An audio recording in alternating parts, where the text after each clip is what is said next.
Hello and welcome to another episode of the Daily Remedy Podcast. Today we're here with Ms. Ashley Rodgers, wife, mother, healthcare worker, who is also a chronic pain patient, who in 2017 had her life severely disrupted due to a poor implementation of the 2016 CDC Guidelines.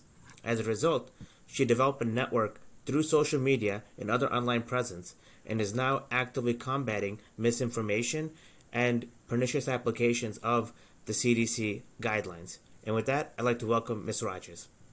Hi there. Thanks for having me. Of course, before we jump into your advocacy, can you tell us a little bit about your journey and your personal story as a patient, wife, mother, as you had mentioned? Sure. I have had pain since I was a child. It was always told to me that it was growing pains, but I knew that there was something more. When I was 10 and I had a bout with rheumatic fever, and that caused a lot of problems with joint pain, heart problems.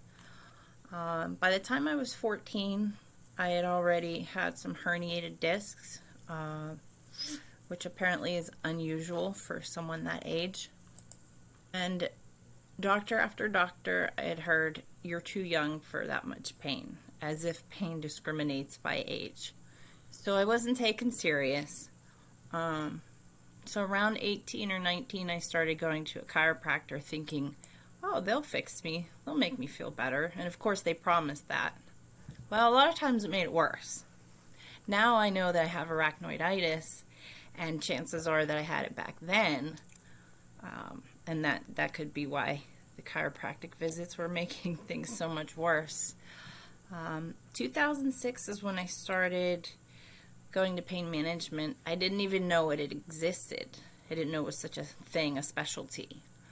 And when I started, the doctor had suggested that I take narcotics, and I didn't want to. So for the first 6 months or so, we just did injections, and I didn't really get any relief from those.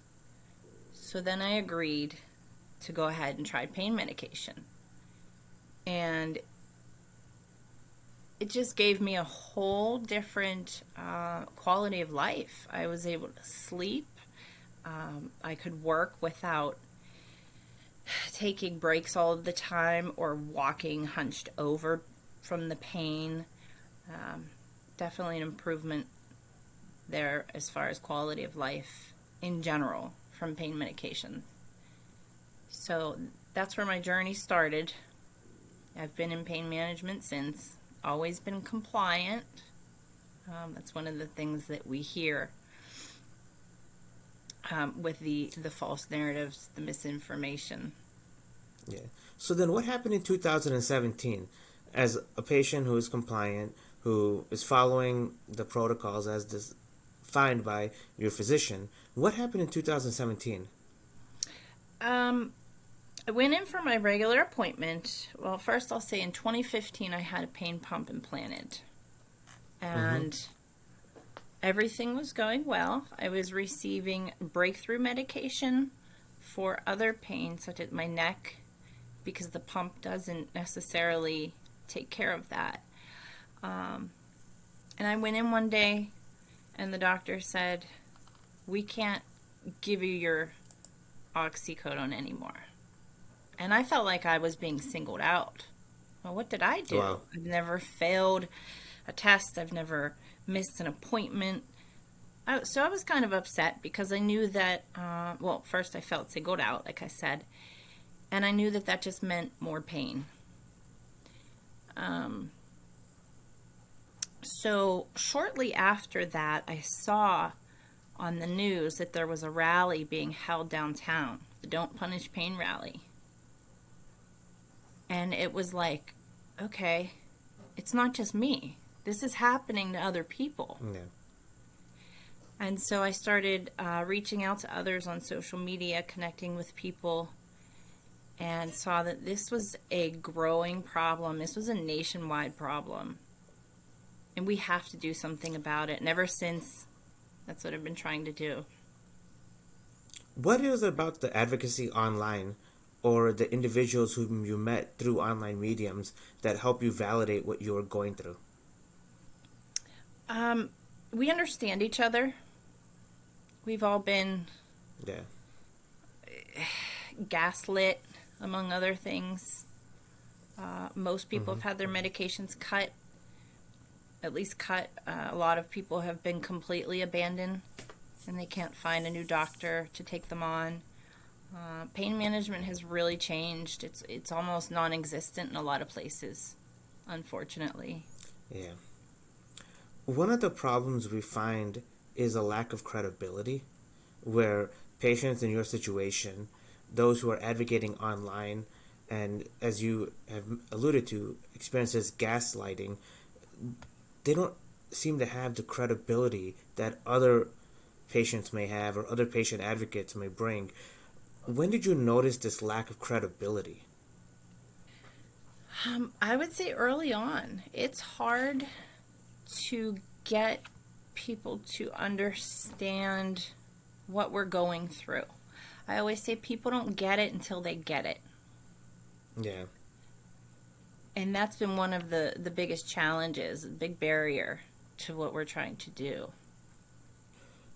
So, what are some things that you found works in terms of building credibility, whether it's through an online forum or direct advocacy with the legislator? What are some credibility building exercises that you found? Well, it's pretty simple, just exposing the truth. Um, in the beginning, like I said, it was harder to get people to listen, but slowly but surely, people outside of the pain community are Mm-hmm. starting to see what's happening. Sometimes it's Yeah. by way of their own experiences or a loved one going to the hospital, maybe breaking a bone and being told to take Tylenol, or having surgery and not being given any pain medication afterward. Um, and then people say, "What in the world? Why?" And then I Yeah. get to explain to them, "You're not alone. This is happening Yeah. everywhere, unfortunately." And one of the things I often find is patients like yourself and patient advocates grow incredibly frustrated. And it's natural to vent in these types of situations. I often find that that leads those patients and patient advocates to be kind of deemed as fringe, if you will, or considered not as a serious person to listen to. Uh, what is your advice to patients and patient advocates who may be experiencing incredible frustration and just looking for a way to express that? Yeah, it can definitely be frustrating. I'm frustrated often. Um, but patience is helpful. Uh, Yeah. you've just got to be patient with it, and you have to just stick with your persistence, and sometimes even let that frustration put that fire in you to work even Yeah. harder at the cause. Yeah. So we recently had a meeting with one of the staffers of Congressman Boyle, who Uh-huh. is a legislator from the state of Pennsylvania. Uh, Talk to us about how you're able to secure that meeting. What steps and initiatives you took to reach out to them? How did you initially hear from them, and how long did it take to get a response from them? The response was actually pretty quick. Um, it was on one of my days where I was frustrated.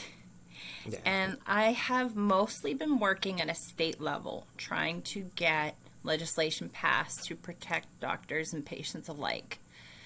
But we also need action at the federal level.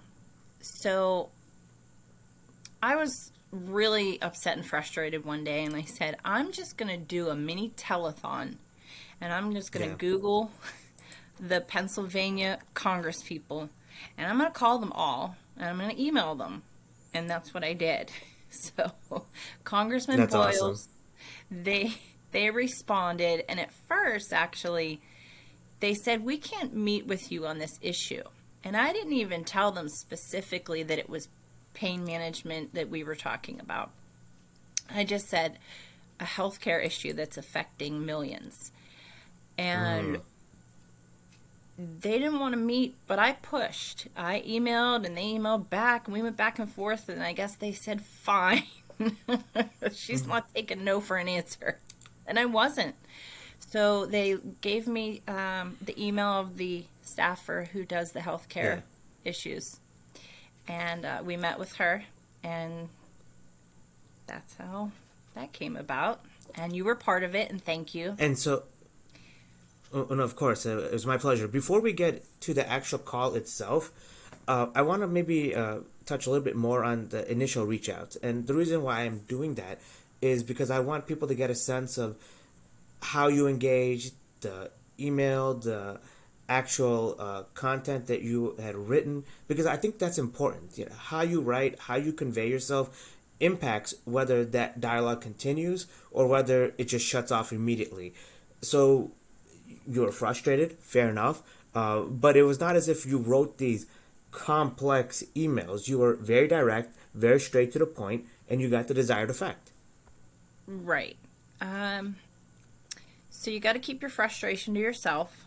You can't let that spill over in your, at least in your initial emails. You have to get their attention and just tell them, we need help. Yeah. Oftentimes it depends on where they are as far as their political party. The Democrats right now are focusing a lot on women's rights with the whole abortion thing. So with this, Congressman Boyle is a Democrat, and we use that as an angle to say, look, we want the same rights. We want what you're saying, that the doctor-patient relationship should not be interfered upon by the government. We want the same thing. And so that's kind of where I start. And by using an analogy of abortion or comparing the plight or the significance of the problem of opioids and pain and patients not receiving proper care to abortion, you're able to maybe raise a few more eyebrows than you would have otherwise. Correct. Yes. Yeah. Because and I think that's... They can see then, okay, there are issues that go beyond this one healthcare issue. We've got a lot. It's amazing the cognitive dissonance that exists between different healthcare issues, and how by tapping into one, you can get your desired intent for another one. And I think that's important for people to recognize that when you touch upon different pain points, you know, pun intended, if you will, you want to make sure that you understand the hot button issues that will get your attention, the attention of your local legislator. Yep. Now, and that seems to be the only way that they'll respond, is if you're talking about a hot topic. Yeah. So let's talk about the phone call or the actual video conference itself over Google Meet. So it was yourself, staffer from Congressman Boyle's office, myself, and Dr. Red Lawhern. Yes. We had a phone call, and we had some exchanges to prepare in advance. Could you talk a little bit about how we prepared for it and how we executed on that preparation? Yeah. We usually, with these meetings, it's pretty standard that we meet the day before, whoever is going to be part of it, so we all know what we're doing. We don't just go into it blind. We do our introductions, and then I usually kind of lead the conversation on why we're there, and then I have you guys as my support, and you guys are great at with the facts and things that you, especially Red Lawhern, he can recite the facts like nobody. Yeah. And that's just not, I'm not always the best speaker. So we work really well as a team. Yeah, and one of the things I noticed, if I can provide my perspective, is the way you set it up by leading and emphasizing your lived experiences, your direct advocacy, and then having that complemented with some of the clinical data and, as you had mentioned, policy facts, really creates a powerful impression, because stories gravitate, facts solidify. And I think we did a decent job in at least challenging the pervasive narrative. One of the things that I felt we did correctly was to raise questions and get them to start thinking that Yes. whatever is the pervasive narrative is not correct. And what I noticed in the staffer's response is that when we would challenge the narrative, she, at least by her facial expressions, had Yeah. this mix of, okay, I'm listening, but you better tell me a good story. And Yeah. so I You're felt right. like we toted that line. Yeah, tell a little bit about what you were kind of getting in terms of feedback on communication. Yeah, I was watching her face, and she was definitely listening. Sometimes in Yeah, these meetings, they're there, but they're like watching the clock, yeah, and they're yeah, they're doing it because they have to, not because they're really listening. And I felt like she really was listening. Um, Starting with my story a little bit about, and then you create that human connection. yeah, And really, she listened so much that was pretty much, she didn't really have a lot to say. And her one question I remember was, if not big pharma and doctors, then who? yeah. You guys were really awesome in explaining that. Yeah, I noticed that question as well, and I saw that as a credibility question. So it was that she's hearing us, she feels that there's valid points being made. Okay, I'm going to ask you this one question, and I want to hear what you have to say. And so it went from, her sipping her tea, looking at the clock, to, okay, I'm listening. This is starting to make sense to me. And I Mm-hmm. think we did a great job in that sense. Now, the meeting went well. I would say that it was a great introductory meeting by all I think accounts. so. I think everybody would agree. How did you follow up? What were the next steps after the meeting? Okay, so 2 days after the meeting, I just sent an email with articles that supported what we discussed. And I left the conversation open and made sure that they knew that we want to work with them, not necessarily Yeah, tell them what to do or how to do it. But there's a big problem that needs solved, and we need their help, and we can help them. So just left it kind of open. So hopefully they'll get back to me and we can further this. of course. And I want to maybe get into the weeds a little bit. Obviously, we don't have to go word for word in your email, but you were careful in providing information, not flooding the inbox, but getting that right mix of enough information but not too much. So, how did you make that decision? Good question. I did, like you said, I didn't want to overwhelm. Yeah, So I picked the most, what I felt like were the most important articles. One being a chart that shows the significant decline in opioid yeah, prescribing over the last decade or so, and the overdose deaths that just keep going up, up, up, up, up. And the correlation yeah, just isn't there. And I think visuals are really important. So that was one that I made yeah, sure I included. And then a couple other ones, just hmm, the data, yeah. that sort of thing. So, did you get a response back? What are your anticipated moves now for next steps? Well, it's only been a day, so not yet. Hopefully next Yeah, week or sometime soon. If I don't hear from them, I will send another email, just a follow yeah, up. Say, hey, I'm still here. I'm not going away. Let's exactly. work Yeah, together. So, yeah. And I'll continue to do that. And I always say I do what I can when I can. It's hard when you're in yeah, pain just to do your daily life. So, yeah. doing something like this, it's not for everybody, it's not easy.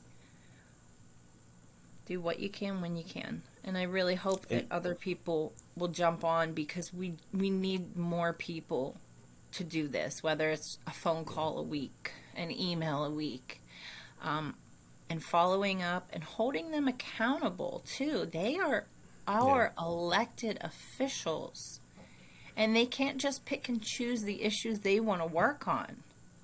Yeah. They need to listen to the issues, the things that are the problems people are having. And this isn't a small problem. This is a No. wide scale problem, and it has gone beyond the pain community too. Like I said, people that maybe break a bone or something, they're being told to take Tylenol, and it's gone too far. So let me kind of transition to the macro, kind of the bigger picture. There are some who may say, in the grand scheme of things, you may have had a phone call, you may have had a meeting, but it's not going to do much. In your experience, we're not going to change the world in a day, as you will, but in your Right. experience, do you see slight improvements or the marginal benefits of these types of engagements? We are starting to see that they're more willing to listen.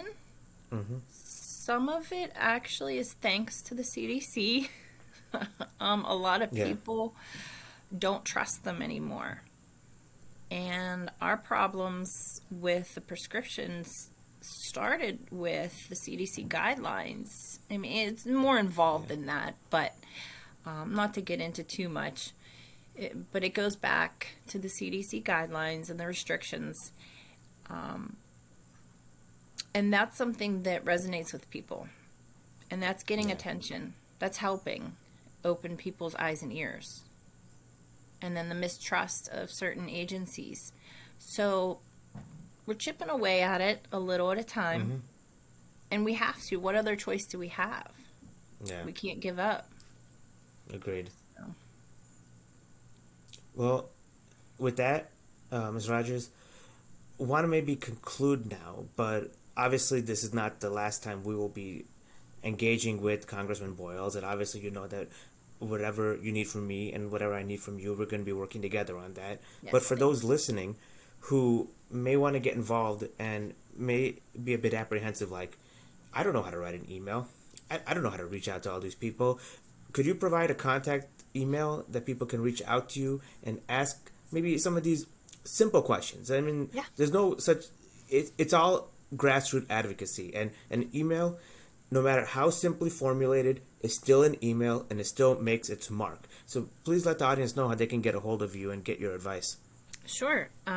My email address is CPP, as in chronic pain patient, advocate 2831 at yahoo.com. And I'd be happy to Awesome. help with templates, which I have sent to other people who requested them. They're pretty simple, just one pagers to start with. I can forward those. Awesome. Anything I can Thank do you to so help. much. Sure thing. No, that's the whole idea, right? We're working together to make sure that every little point of engagement coalesces into rectifying a lot of these false narratives. Yes, we have to. And with that, Miss Rogers, thank you so much for your time. Appreciate it.